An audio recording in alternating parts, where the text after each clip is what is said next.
हाँ जी, अस्सलाम वालेकुम। क्या हाल चाल है जी? उम्मीद है सब खैरियत से होंगे। एक और नई वीडियो लेके आप लोगों के पास हाजिर हुए हैं जी। वीडियो का जो टाइटल है वो अभी आपको बताते हैं जी। The video title is PM Modi opening remarks at SCO summit. ये जो रिसेंटली समिट हुआ है उसके अंदर जो ओपनिंग स्टेटमेंट दी है पीएम मोदी ने, उसके ऊपर रिएक्ट करते हैं जी कि उन्होंने क्या बोला है और क्या नहीं बोला।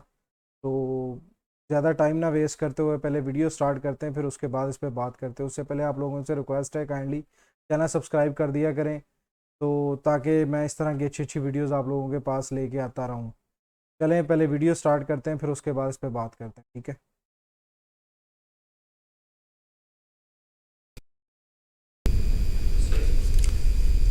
एक्सेलेंसी नमस्कार। वालेकुम अस्सलाम। आज 23वीं एससीओ समिट में आप सबका हार्दिक स्वागत है। पिछले 2 दशक में एससीओ पूरे एशियाई क्षेत्र में शांति, समृद्धि और विकास के लिए एक महत्वपूर्ण प्लेटफॉर्म के रूप में उभरा है। इस क्षेत्र के साथ भारत के हजारों वर्ष पुराने सांस्कृतिक और पीपल टू पीपल संबंध हमारी साझा विरासत का जीवंत प्रमाण है। हम इस क्षेत्र को एक्सटेंडेड नेबरहुड ही नहीं, एक्सटेंडेड फैमिली की तरह देखते हैं। एक्सेलेंसीज, एससीओ के अध्यक्ष के रूप में भारत ने हमारे बहुआयामी सहयोग को नई ऊंचाइयों तक ले जाने के लिए निरंतर प्रयास किए हैं। इन सभी प्रयासों को हमने 2 मूलभूत सिद्धांतों पर आधारित किया है। पहला, वसुधैव कुटुंबकम, यानी पूरा विश्व एक परिवार है। यह सिद्धांत प्राचीन समय से हमारे सामाजिक आचरण का अभिन्न अंग रहा है और आधुनिक समय में भी हमारे लिए एक नई प्रेरणा और ऊर्जा का स्रोत है।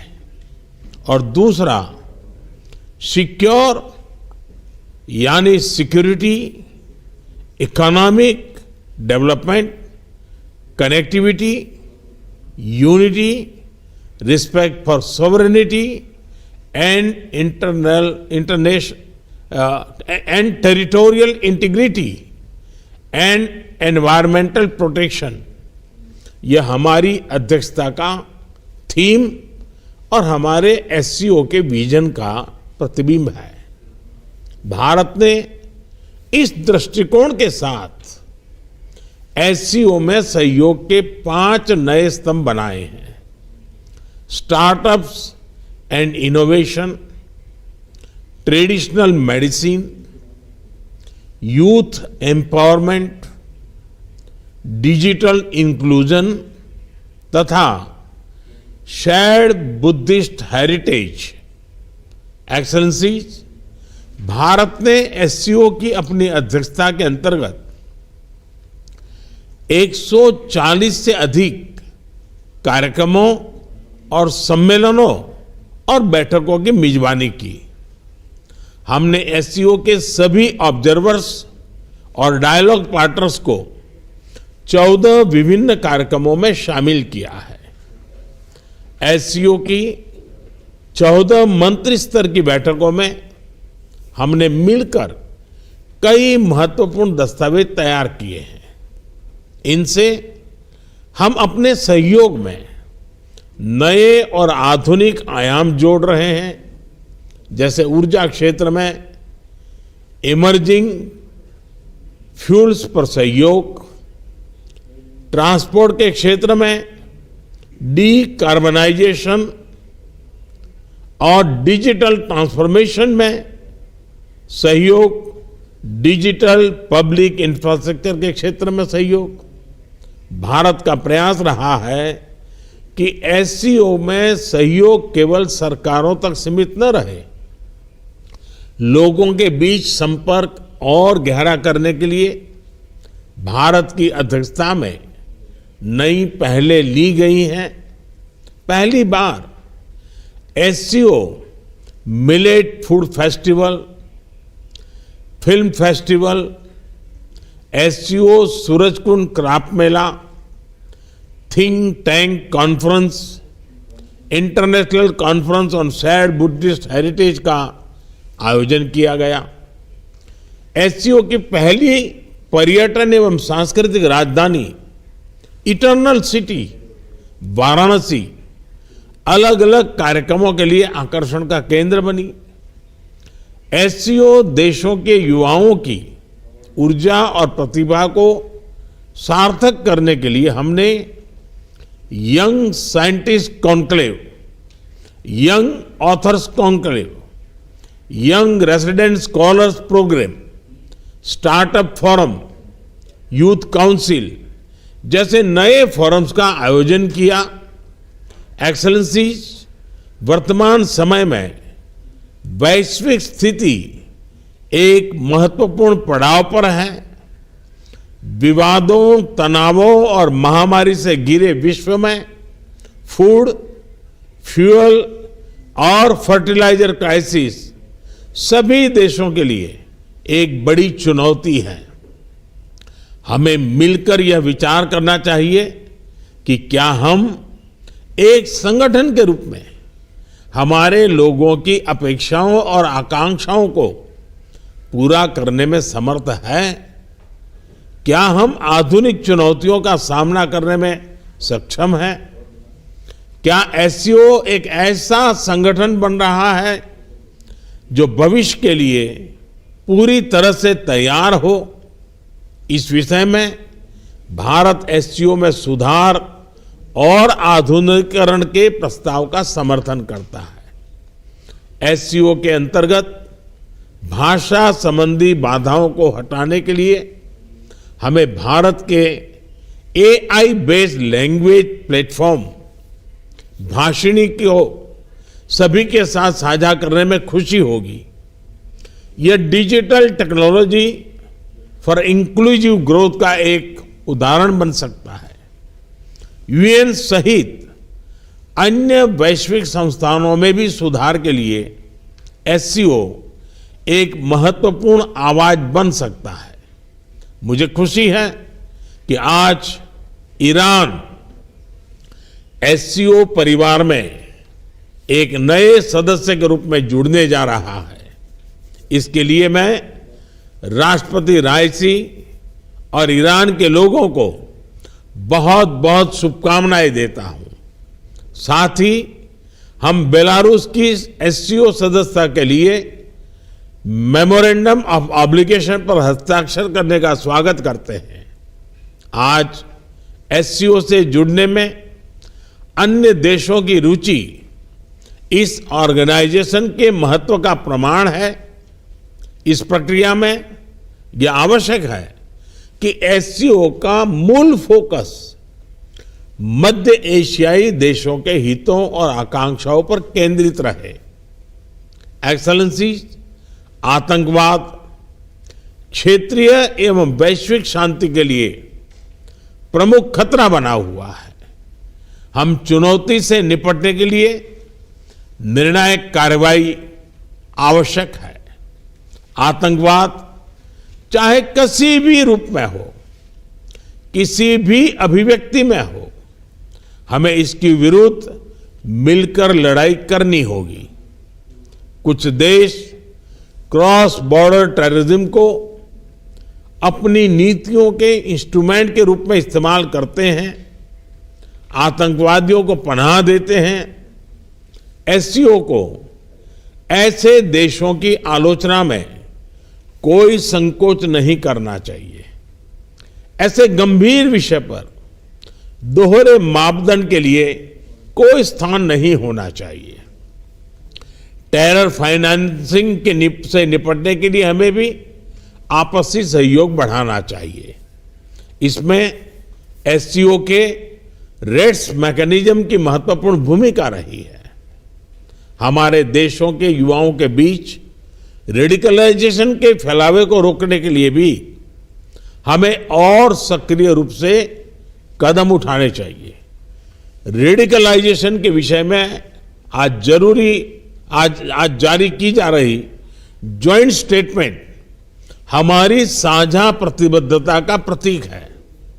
एक्सेलेंसी, अफगानिस्तान की स्थिति का हम सभी की सुरक्षा पर सीधा प्रभाव पड़ा है।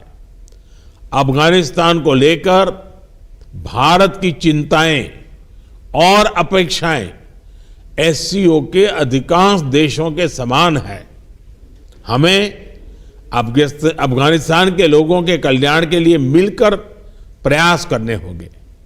अफगान नागरिकों को मानवीय सहायता, एक समावेशी सरकार का गठन, आतंकवाद और ड्रग तस्करी के विरुद्ध लड़ाई तथा महिलाओं, बच्चों और अल्पसंख्यकों के अधिकारों को सुनिश्चित करना हमारी साझा प्राथमिकताएं हैं। भारत और अफगानिस्तान के लोगों के बीच सदियों पुराने मैत्रीपूर्ण संबंध रहे हैं। पिछले 2 दशकों में हमने अफगानिस्तान के आर्थिक और सामाजिक विकास के लिए योगदान दिया है। 2021 के घटनाक्रम के बाद भी हम मानवीय सहायता भेजते रहे हैं।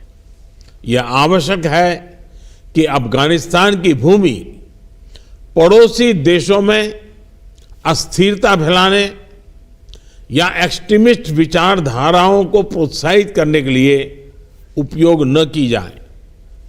एक्सेलेंसी, किसी भी क्षेत्र की प्रगति के लिए मजबूत कनेक्टिविटी का होना बहुत ही आवश्यक है।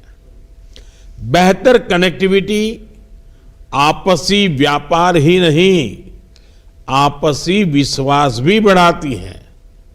किंतु इन प्रयासों में एससीओ चार्टर के मूल सिद्धांतों, विशेष रूप से सदस्य देशों की संप्रभुता और क्षेत्रीय अखंडता का सम्मान करना बहुत ही आवश्यक है। ईरान की एससीओ सदस्यता के बाद हम चाबहार पोर्ट के बेहतर उपयोग के लिए काम कर सकते हैं। मध्य एशिया के लैंडलॉक देशों के लिए international north south transport corridor Indian ocean तक पहुंचने का एक सुरक्षित और सुगम रास्ता बन सकता है। हमें इसका पूरा पोटेंशियल रियलाइज करना चाहिए। एक्सेलेंसी, एससीओ विश्व के 40% लोगों और वैश्विक अर्थव्यवस्था के लगभग 1/3 का प्रतिनिधित्व करता है और इस कारण यह हमारी साझा जिम्मेदारी है कि हम एक दूसरे की जरूरतों और संवेदनशीलताओं को समझें, बेहतर सहयोग तथा समन्वय के माध्यम से सभी चुनौतियों का समाधान करें और हमारे लोगों के कल्याण के लिए निरंतर प्रयास करें। भारत की अध्यक्षता को सफल बनाने में आप सबसे हमें निरंतर सहयोग मिला, इसके लिए मैं आप सभी का बहुत बहुत धन्यवाद देता हूं। मैं एससीओ के अगले अध्यक्ष कजाकिस्तान के राष्ट्रपति और मेरे मित्र प्रेसिडेंट तोकायेव को पूरे भारत की ओर से बहुत बहुत शुभकामनाएं देता हूं। एससीओ की सफलता के लिए भारत सभी के साथ मिलकर सक्रिय रूप से अपना योगदान देने के लिए प्रतिबद्ध है। बहुत बहुत धन्यवाद। जी, तो फिर सुनिए आपने मोदी की बातें। यार, स्टेटमेंट तो बड़ी अच्छी दी है उन्होंने, बड़ी अच्छी अच्छी बातें की हैं, बड़ी पॉजिटिव बातें की हैं कि मिल के रहना चाहिए। पूरी दुनिया जो है वो एक फैमिली की तरह है, सबको एक साथ मिल के रहना चाहिए। नो डाउट ऐसा ही होना चाहिए। तो उस हिसाब से स्पीच उनकी जो ओपनिंग स्टेटमेंट थी वो तो बड़ी दमदार और पावरफुल थी। मैं बड़े ना गौर से सुन रहा था कि एग्जैक्टली वो कहना क्या चाह रहे हैं। तो ताकि फिर उस हिसाब से उस पर बात की जाए। तो बातें तो उन्होंने बड़ी अच्छी अच्छी की हैं, लेकिन एक दो बातें जो हैं वो मुझे ना थोड़ी सी ऐसा हुआ कि जैसे वो अपने फेवर के लिए बात करें, या जहाँ से उन्हें ज़्यादा कह लो मुफाद है ज़्यादा कुछ हद तक, तो उस हिसाब से वो उस चीज़ पे बात कर रहे हैं। तो बाकी उन्होंने जो बातें की कि सबको मिलके जो ये टेररिज्म है इसके खिलाफ लड़ना चाहिए, तो बिल्कुल लड़ना चाहिए। वो कुछ लोग जी बोंडापन रिलीजियस टेररिज्म बन जाते हैं जी, कि हम जी अपने मज़हब को बचाने के लिए लगे हुए हैं, कुछ किसी मतलब मुख्तलिफ रंगों में जो टेररिज्म होता है ना, ये नहीं होना चाहिए। और इसकी फंडिंग भी रुकनी चाहिए, और इसके लिए सबको मिलके काम करना चाहिए, नो डाउट ऐसा ही होना चाहिए। तो मैं खुद इस चीज़ को सपोर्ट करता हूँ, और मैं खुद चाहता हूँ कि एक दिन आए कि ऐसा ही हो कि दुनिया में सुकून हो, और ये जो नजायज़ और कुछ मासूम लोगों की जानें ली जाती हैं अपने कुछ मफाद के लिए, वो ऐसा ना हो।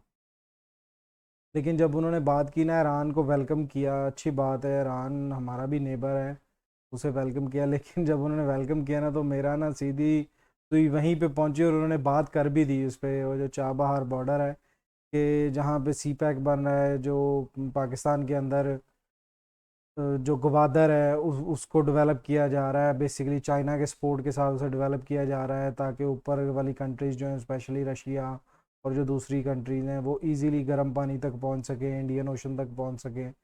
तो वहाँ पे इंडिया जो है वो, क्योंकि पाकिस्तान के साथ फ़िलहाल करंटली जो प्रॉब्लम है कि रिलेशन बहुत स्ट्रॉन्ग नहीं है, तो इसलिए वो ईरान को सपोर्ट कर रहा है। और चाबहार बॉर्डर जो है, या चाबहार का जो इलाका है, वो जो पोर्ट है, उसको वो डेवलप कर रहे हैं कि पाकिस्तान को थोड़ा सा नीचे किया जाए, और उधर से ट्रेड हो और सारा कुछ हो। तो होना चाहिए उधर भी, मैं इस चीज़ के ख़िलाफ़ नहीं हूँ कि उधर नहीं होना चाहिए, लेकिन मुझे ना ये चीज़ ज़्यादा फील हुई। और फिर अफ़गानिस्तान की बात की, तो नो डाउट इंडिया ने बड़ा कुछ अफ़गानिस्तान को सपोर्ट किया हर लिहाज से। अभी भी उन्होंने जैसे बात की, तो अच्छी बात है, वैसे बात होनी चाहिए कि जो अफ़गानिस्तान के लोग हैं उनको सपोर्ट मिलनी चाहिए, उनकी डेवलपमेंट के लिए काम होने चाहिए। जो बड़ी स्ट्रॉन्ग कंट्रीज़ हैं उनको अफ़गानिस्तान की सपोर्ट करनी चाहिए, ताकि वो भी उभर के सामने आए। पिछले दिनों आपने सुना होगा कि कुछ टाइम पहले कि अफ़गानी कुछ लोगों ने एक स्पोर्ट्स कार बनाई है, वो भी वो उन चीज़ों से जो अमेरिका वाले बंजर मतलब ख़राब जिसे माल कह सकते हैं, कि वो गाड़ियाँ चीज़ें वो छोड़ गए थे, वो मटेरियल यूज़ करके उन्होंने बहुत ही खूबसूरत और बहुत ही आउटस्टैंडिंग और हैवी परफॉर्मेंस कार बनाई है। तो मतलब टैलेंट तो है, अगर उनको सपोर्ट किया जाए, उनको फैसिलिटीज़ प्रोवाइड की जाएँ, तो वो लोग भी तरक्की करेंगे, जो कि करनी भी चाहिए। वो लेकिन जो मेन चीज़ है कि ये जिस तरह की बातें उन्होंने कही जी, कि पीस होना चाहिए और मिलके काम करना चाहिए, ये बातों की हद तक तो होगा, तो फिर तो फ़ायदा नहीं है। इस पे काम होगा तो फिर ही कुछ होगा ना, कि बस समिट में बैठे बातें कर दी। मैं मतलब मोदी साहब के ख़िलाफ़ बात नहीं कर रहा हूँ, वैसे जनरल बात कर रहा हूँ। कोई और भी बात करता है तो मैं उसके लिहाज से भी यही कह रहा हूँ कि जब तक इन चीज़ों के ऊपर एक्शन नहीं होगा, तब तक कुछ नहीं हो सकता। तब तक ना तो खित्ते में सुकून आएगा। ये जो एरिया है ये बहुत ही है खूबसूरत, जहाँ पे इतने मौसम हैं, सर्दी है, गर्मी है, पहाड़ है, रेत है, दुनिया की हर चीज़ यहाँ मिलती है। खेती बाड़ी यहाँ सबसे ज़्यादा होती है, और पूरी दुनिया की तकरीबन 40-45% आबादी जो है वो सिर्फ इन्हीं एशिया के अंदर ही है। तो यहाँ सब कुछ है अल्लाह ताला का, दुनिया की हर सहूलत हर चीज़ यहाँ है। बस पीस नहीं है। पीस कैसे होगा? जब सारी कंट्रीज़ मिल के काम करेंगी और एक दूसरे की टांग खींचने की बजाय एक दूसरे को सपोर्ट करेंगी, जो कि बहुत नामुमकिन सी बात है। लेकिन कहते हैं ना कि ऊपर वाले घर में देर है अंधेर नहीं है, शायद कभी सुनी जाए। तो मुझे तो कुछ चीज़ें उनकी अच्छी भी लगी और इंस्पायरिंग लगी, जिस तरह उन्होंने बात की है, काफ़ी पावरफुल परफॉर्मेंस की तरह ही उन्होंने बात की है। क्योंकि ये जो होते हैं ना जितने भी सियासतदान, ये भी आर्टिस्ट ही हैं भाई, ये भी एक्टर हैं, ये उसी हिसाब से बात करते हैं जहाँ पे अपना मफाद हो। तो सारे ही उसी हिसाब से बात करें, लेकिन जो उन्होंने बातें की हैं वो बहुत अच्छी हैं। अगर जेन्युइन ऐसा ही हो तो फिर तो बहुत अच्छी बात है। फिर तो हम ख्वाहिश कर सकते हैं जी कि खित्ते में कभी अमन आएगा, एशिया के अंदर भी सुकून होगा, तरक्की होगी, डेवलपमेंट होगी, कंट्रीज़ एक दूसरे के साथ मिलके चलेंगी, सब भाइयों की तरह रहेंगे। तो लेकिन फिलहाल ये बातों की हद तक ही है। इसके ऊपर कितना काम होता है या कैसे काम होता है ये तो भी हम कुछ नहीं कह सकते। बाकी इंशाल्लाह मुलाकात होगी नेक्स्ट वीडियो में, तब तक के लिए मुझे दें इजाज़त। अस्सलाम वालेकुम।